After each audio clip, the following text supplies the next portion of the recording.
বেলা 2:30টার দিকে হঠাৎ আগুন লাগে হযরত শাহজালাল আন্তর্জাতিক বিমানবন্দরের ৮ নম্বর গেটের কার্গো ভিলেজে। মুহূর্তেই আগুনের ধোঁয়া, লেলিহান শিখা চারপাশে ছড়িয়ে পড়ে,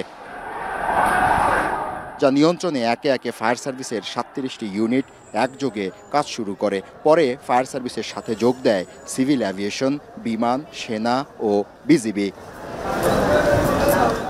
আকস্মিক এ ঘটনায় থমকে যায় দেশের প্রধান প্রবেশদ্বার। এ সময় ওঠানামা বন্ধ হয় নানা গন্তব্যের বিমান। এ ঘটনার পর থেকে আন্তর্জাতিক ও অভ্যন্তরীণ রুটে দেখা দেয় ফ্লাইট শিডিউল জটিলতা। মোট ৬টি বহির্গমন পথে আটকে পড়েন হাজার হাজার যাত্রী। সবচেয়ে বেশি বিলম্ব দেখায় মধ্যপ্রাচ্যগামী US Bangla, Air India, fly Dubai, Biman Bangladesh, Arabian রুটের বিমানগুলো। এ বিষয়ে যাত্রীরা বলছেন, সঠিক সময়ে যেতে না পারলে নানা জটিলতা তৈরি হবে, পড়তে হবে বিড়ম্বনায়।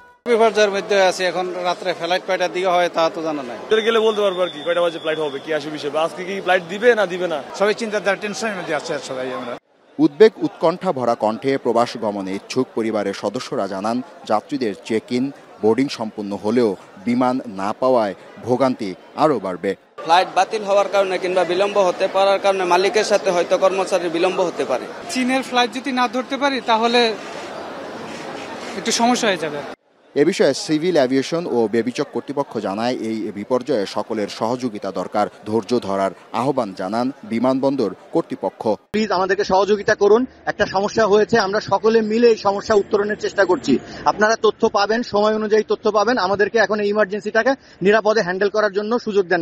এ ঘটনার পর থেকে বিমানবন্দর এলাকায় নিরাপত্তা ব্যবস্থা জোরদার করতে দেখা গেছে কর্তৃপক্ষকে।